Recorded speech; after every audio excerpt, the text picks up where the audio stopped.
Bruv, listen. Welcome to the Chinksey Sports Presents, the Premier League show, episode 7. We there. Bow! Okay, last week was live, bruv. There was some sick games, I can't lie. There was some sick fixtures in that. But fuck all that shit. Let's start at, where was it again? It was Man City's, the Etihad Stadium, where Man City went 2-0 up and were literally coasting in the game, cruise control in that. But the game turned on its head after a bust up between Rodri and Gibbs White. Crazy, really, when you look at the size of Rodri. It's an absolute tank. Why would you do that? But anyway, it worked. Gibbs White, obviously, his play acting got the Spanish captain sent off in that. Then obviously after that, it was just about managing the game for City, maintain their clean sheet and kept the 3 points.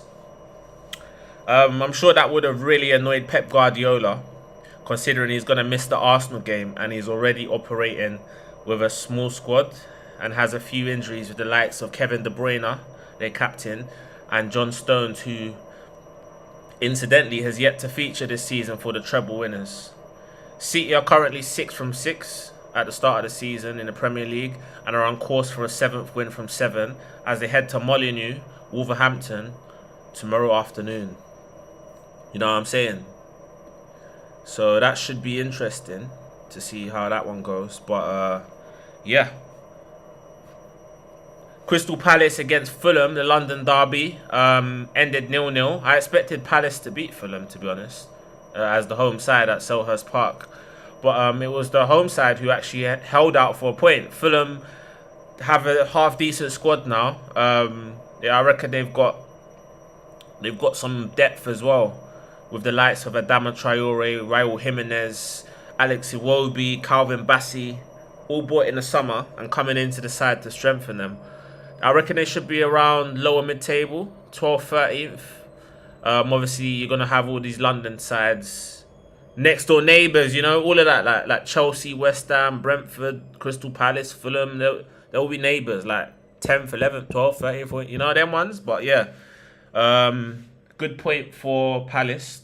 Well, not a good point for them, but they escaped with a point. So yeah, speaking of points, two teams that shared the spoils at Kenilworth Road were Luton and Wolverhampton Wanderers. I got that bang on. I thought it would be 1-1. Luton finally pick up their first point of the season, while 10-men Wolves held out for a point. Both teams, given the circumstances, would be happy with a point. Luton, obviously, just to stop the rot, and Wolves being down to 10 men. Luton now need to build on this and have 2 attempts next week to get their first win of the season, including a home fixture against Burnley, which is a relegation 6-pointer that I'm sure, given their respective poor starts to the season, would have earmarked as a must-win game. That should be interesting. Luton against Burnley next week. I'll be tuning into that for sure. I just clocked something as well. Wait. Let me add that to my predictions. I literally just clocked that, see? I mean, I was a little bit... Sean Dyche's Everton have the propensity to pull out a shock result out of nowhere. They beat Brighton 5-1 at the Amex Stadium earlier in the year. I think it was February, March times. Which not even a clairvoyant could have overseen. So that being said, we shouldn't be too surprised that they've just repeated defeat at the G-Tech Stadium against Brentford, who aren't quite Brighton, but also against Aston Villa's second string side at Villa Park in the Carabao Cup on Wednesday. So Everton look like they're getting it together, starting to win games now and starting to build up momentum, which is interesting as well. Brentford are in poor form and they need to address it really quickly before they start sliding down the table. Like, ended 1-0 to the away side United. The game went how I thought it would, but the result didn't. I thought Burnley would control possession, but I fell for the trap that United would lose, given their poor form. and the way that Burnley play football. I know more than most that I've mentioned it many times that Man United, they just know how to grind out undeserved wins and play themselves back into form, which it looks like they've done so as they beat Crystal Palace in a week. Marcus Rashford came under stick and criticism for not playing in his teammates as he clearly attempting to replicate last season's 30-goal haul. United are now on a 2-game winning streak with 2 clean sheets thanks to their comprehensive Carabao Cup win against Crystal Palace at Old Trafford, whom they meet on Saturday afternoon, and should expect more of the same. Right, the next game was Sunday's early kickoff. There was a few of them, and here's the first one at Stamford Bridge between Chelsea and Aston Villa. The battle of the Lions as a badge. No, basically Aston Villa's new badge resembles Chelsea, so it's like literally watching. Anyway, yeah, Chelsea's woes continue as I predicted, and Aston Villa win, but I thought it would be 3-1, not 1-0, as it was. Chelsea right back Malo Gusto was sent off, meaning he'll miss 3 games. So the question now is, who plays at right back for Chelsea? As captain Reece James is also unavailable through injury. I presume Moises Caicedo probably covering Gusto's absence for the next 3 games. But yeah, Aston Villa forward Ollie Watkins, who's linked with a January move to his boyhood club Arsenal, is finally up and running for the season in the Premier League, that is. With his first league goal, which clinched the 3 points for Aston Villa, Unai Emery's men, who are actually they're doing all right in the league. You know, they're there or thereabouts. I think they're 6th. They got 4 wins out of 6, so that they will finish in the top 6 this season. But you never know. Got a good side. Anyway, the next game was at Anfield between 2 sides that started the season quick out of the blocks. Larry scoreline 3-1. Risk something, you know what I mean? Risk being made to feel stupid. And I'm sure Antonio, I don't think he sees it as that deep. He's out of contract this summer anyway. I don't think he cares like that. But yeah, the next game was between Arsenal and Spurs at the Emirates. Classic game, 2-2. A game of 2 halves. Arsenal were for me the better side in the first half. Could have been 2 or 3 up going into the second half. Spurs the second. However, Spurs are still yet to beat Arsenal away from home in 13 years. I'll let that sink in. 13 years. And it will now be at least 14 before they have a chance to address that hoodoo. However, Spurs fans will be the happier of the two as they continued their unbeaten start to the season, ubiquitously imposing their pressing, attacking style on Arsenal and sticking it on them like a post-it note. Twice coming from behind. The battle between Odugwe and Saka was predictably entertaining, and James Maddison and captain Heung-min Son linking up twice for both Spurs' goals, which are both quick-fire equalisers. On the whole, you could argue that Spurs edged the game, because if it was a boxing match, they would have perhaps won on points. But nobody cares. It was 2-2. Right. The next game was the penultimate game of the day and of the weekend between Brighton and Bournemouth at the Amex Stadium. It ended 3-1 to Brighton. De Zerbi's side did well to not only bounce back from their home defeat to 80k Athens on their European debut, but also a goal down. With 2 goals either side of half-time, cancelling out Dominic Solanke's opener in the 25th minute. The introduction of Kairo Mitoma proved a masterstroke as the Japanese forward bagged a second half brace. The first of which, both goals were just out of this world. Like, this guy is brazy. Like, he's an £80 million player and waiting, you know what I'm saying? But I think he did a degree in dribbling or something like that as well. So yeah, this guy is gonna go for big money. If you want to get Matoma out of Brighton, you gotta open a checkbook, bruv. Amex card. Get your Amex card out. You know what I mean? Yeah. Right. The last game of the weekend was at Bramall Lane between Sheffield United and Newcastle. And bloody hell, it ended in a rout. 8-0 to Newcastle. Madness. Relegate Sheffield United now. They are pants. They are pants. If I'm honest, they may as well. Sheffield United will get more than 11. They've already got 1. They just need to get 10 points. I mean, that's like bloody 3 wins and 1 draw, or freaking 2 wins and 6 draws. They'll get that. But no, I thought Newcastle would win 2-0 perhaps in a hard-fought, scrappy fashion. But never did I envisage such a capitulation like this, especially considering just the previous week how competitive they were against Manager of the Month Ange Postecoglou's Spurs.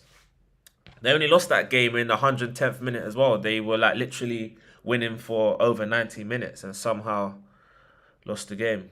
Right. That is last season's fixtures all rounded up. Now to go into this weekend's fixtures and my predictions and why.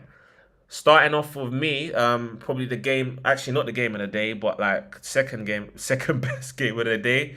At Villa Park between Aston Villa and Brighton. I'm going 2-2. One of the games of the weekend and an extremely tough game to call between two relatively evenly matched sides. I think Aston Villa being at home is a leveler because I think Brighton probably slightly better if you force me to decide. I think this is a game where both teams are going to score, and I'd actually go for Aston Villa to win if you force me to go for one side.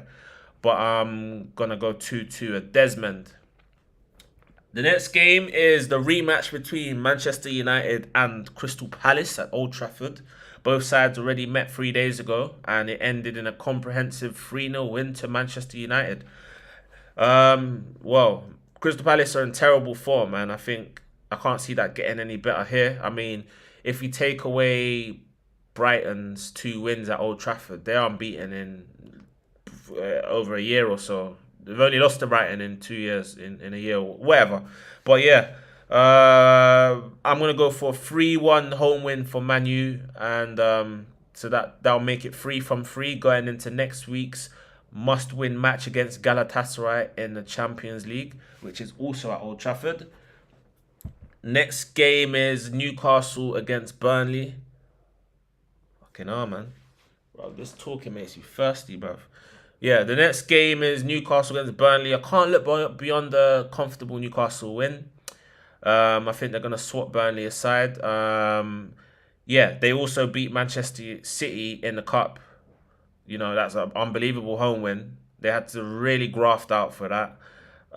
So now they can't win the quadruple. But yeah, I think Burnley are struggling for points. And despite outplaying Manchester United last week, they still lost the game. Newcastle would want to get the game wrapped up nice and early before turning their attention to PSG, who they play at St James's Park next week. That's going to be a good game to watch, though. Mbappe coming to James's Park. Wow. The atmosphere is going to be a madness. But yeah, I've gone 3-1 to Newcastle. The next game is Wolves against Manchester City. I mean, I'm praying for a Wolves win, but it's not going to happen. Wolves are obviously struggling for form, and Manchester United will be Manchester City, will be livid that their chances of a quadruple assault went up in flames at the first hard hurdle. With that being said, they're 6 from 6 and bidding for a club record 7 from 7 at the start of a Premier League season. The record, though, currently is 9 from 9, which is set by Jose Mourinho's Chelsea back in 2005. I expect Manchester City to get the game won nice and early, then focus on tough away trips to Leipzig in Germany midweek, and then an opportunity to leave Arsenal's title challenge hanging by a thread as early as October as they travel to the Emirates Stadium. But no, I think Man City are going to win 3-0. They probably might even win 4 or 5, but I'm going to go 3-0. I think they're going to get a couple early goals. Haaland probably get 1 or 2 goals, and then he'll be rested for the tougher games next week. The next one is Bournemouth against Arsenal at the Vitality Stadium.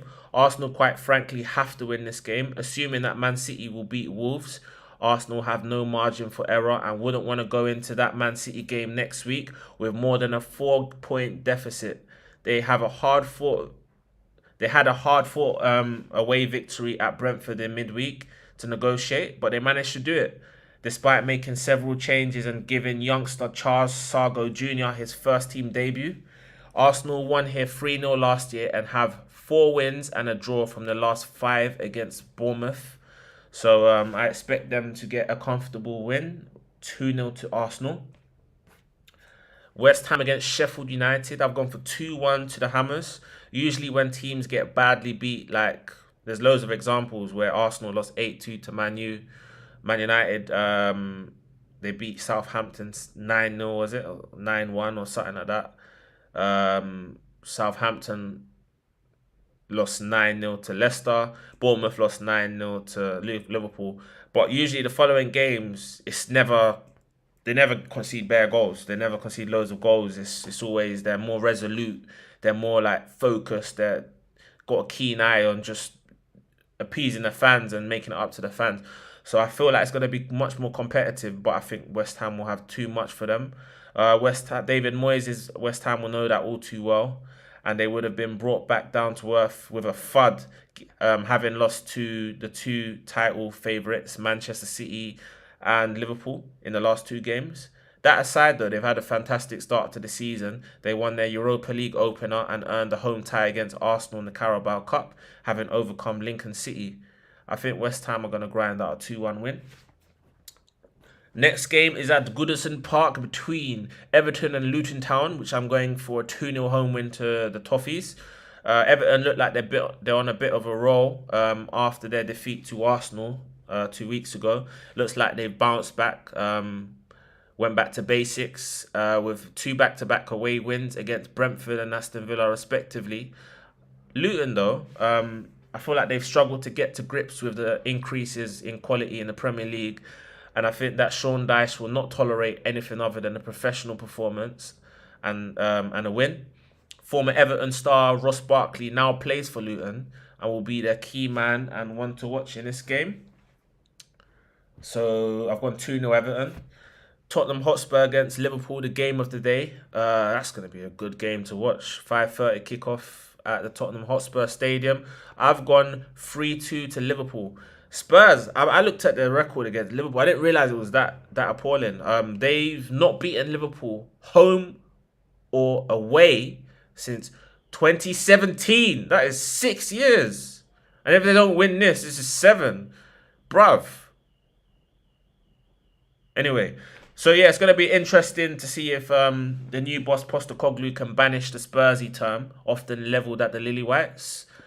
I mean, it's going to be a real attacking game. If Tottenham stick it on Liverpool like they did to Arsenal, then it gives Liverpool spaces to really punish them. So I could see this being anything. This is going to be 3-2, 4-3, 5-4. It could end up being 5-1 either way. But I've gone for a slight Liverpool to edge it. 3-2, 4-2. I can see something like that. I just think Liverpool got too much firepower for Tottenham, and if they attack Liverpool, it could get out of hand. But the next game is between Nottingham Forest and Brentford. I think Nottingham Forest will once again be tough to beat at home this season, and Brentford have lost 3 games on a spin to Newcastle, Everton and Arsenal in the Cup. The latter 2 were since Thomas Frank went on Sky Sports waffling about what a master tactician he was, and Taiwo Awoniyi is, you know, he ain't scored in a few games, but I fancy him to get back on the score sheet, get back amongst the goals. I'm going for a 2-1 win at the City ground to the Midlanders, you know what I mean? And obviously the last game of the weekend, well, I'm going to do the Luton game, which is, I think Luton's game in hand, so I'll do that after this one. Just literally added that now. But yeah, at Craven Cottage Monday night football, Chelsea are in dire straits, and it could be argued that Fulham are the most winnable game that Chelsea have for the next 2 months or so. It's peak.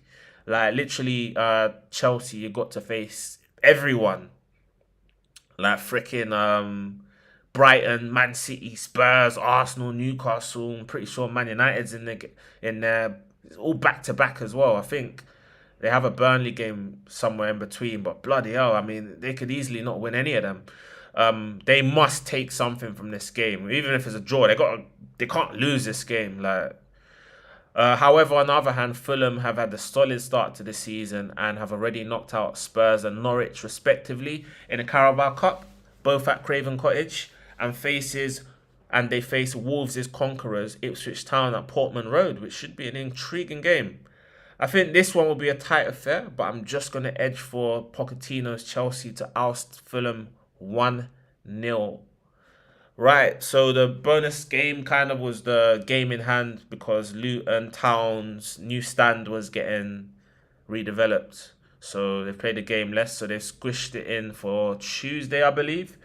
So at Kenilworth Road, I'm going to go for a 2-1 win to Luton Town against fellow promoted side Burnley. And that rounds off episode 7. Wow, that was like literally take 2, bruv, because obviously the first take